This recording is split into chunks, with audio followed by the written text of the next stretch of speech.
Joining us right now, Democratic strategist and Fox News contributor Doug Schoen and former Reagan Bush National Campaign Director Ed Rollins. Gentlemen, thanks so much for joining the conversation. Is that going to stay with Ted Cruz? Do you think New Yorkers are upset? Obviously, he's third right now.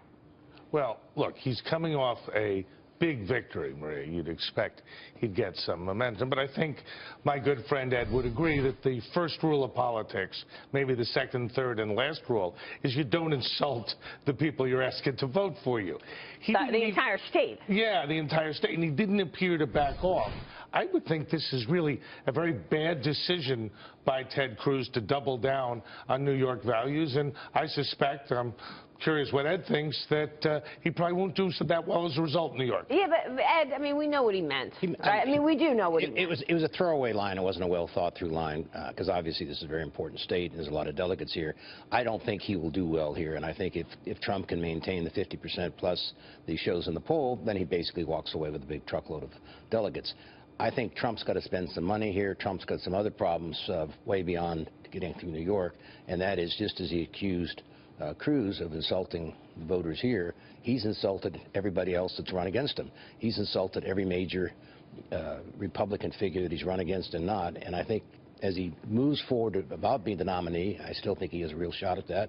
He has to start consolidating his party. You can't win without consolidating your party, and he keeps firing shots every single day at this guy. Actually, that's pretty funny, you know, that he's over here saying, look, you're insulting New York. I mean, Donald Trump has insulted a lot of people. That's a New York trend. He should know, though. The insulting part, he should know, right? That's right. He's experienced that. Maybe that's a New York trend. Expertise he brings. You don't insult the people you want to vote for you, and that includes women. And that is one of Donald Trump, to collectively a giant albatross around his neck. Ivanka stepped up right after giving birth and spoke last night.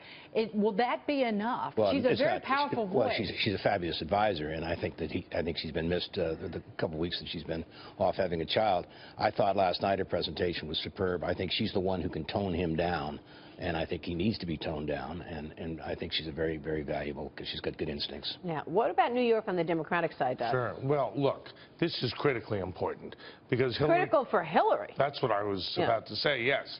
Because Hillary had a pretty tough defeat in Wisconsin. She's lost, I think it's 6 of the last 7, if I have my numbers correct. She's about 10 points up, Maria, in the New York polls. But unless she can stop Sanders' momentum, she may limp to the nomination, but it would be only limp, and that's not good. Yeah, I want to get your reaction to this, because on the heels of the comments that Hillary Clinton made about Bernie Sanders not being a Democrat, he came back saying at Temple University yesterday that Hillary Clinton is, quote, not qualified to be president. Watch this.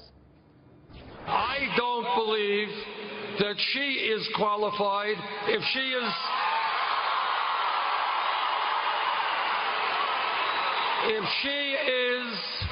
through her super PAC, taking tens of millions of dollars in special interest funds. So after that, Hillary Clinton aides are now taking to social media this morning, trying to shame Sanders. Barbara Boxer, for one, tweets out this morning, a Democratic U.S. Senator from California, Bernie's attack on Hillary Clinton tonight was beneath him. She is the most qualified person to ever run for POTUS. Most qualified person to ever run? Well, I'm not sure she's most qualified. But Bernie went to the New York Daily News editorial board. They drilled down on what was his precise economic plan, how would he break up the banks, and he came up a little short. Secretary Clinton is trying to make the case in New York, where she served, obviously, as a senator, she's Secretary of State, and make the case that Bernie doesn't have what it takes to be president. And in New York, where we do have Wall Street, it's a pretty potent attack. Yeah. The biggest advantage she has at this point in time is the chaos going on our side. If all the focus was on the Bernie Sanders race right today, and as you know, she's going to limp to this convention where she should have gone in with a victory parade, and I think if it wasn't at this point for the superdelegates, she'd really be struggling. I think. See, that's a pretty nice race so far. I wonder if this is going to get any dirtier, because the Democratic side compared to the Republican side has been pretty puppies and ice creamish, right? I mean, the debates have been pretty sound. I can make one quick point about this. There's one elephant in the room, if I can make a bad metaphor, which is the email scandal. Yeah. The fact that Senator Sanders has not used that, given what's going on, those of us who are political professionals really scratch our head and wonder why he has not just simply said, this raises questions about your integrity and your values, questions that the American people widely held. And why isn't he doing it? I mean, ever since that debate when he said, you know, we don't care about your email scandal.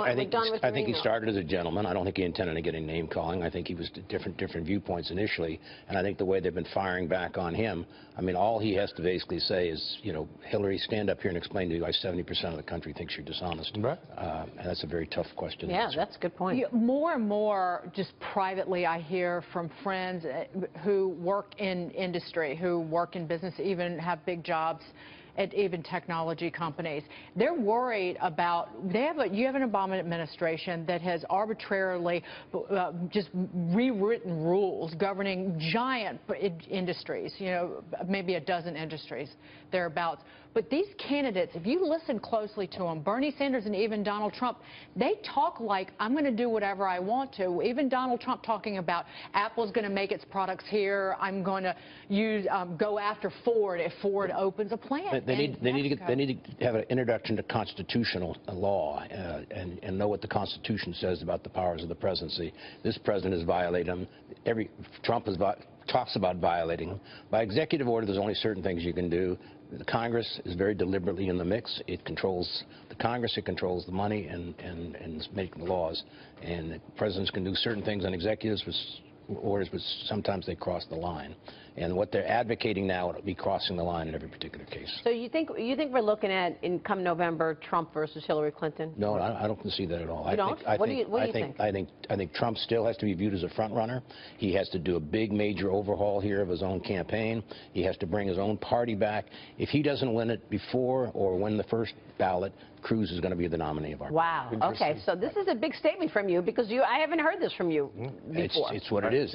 It's a two-person race. I would agree with Ed, and I'll take it a step further. We have the possibility at the Democratic convention of the Sanders people in the street, at the Republican convention, the Trump people in the street, and almost the certainty, exactly, two circuses, chaos, and an even less uplifting campaign than we've had. With the largest viewership ever for a convention. Could you have a GOP nominee and a Democratic nominee and then two third-party candidates?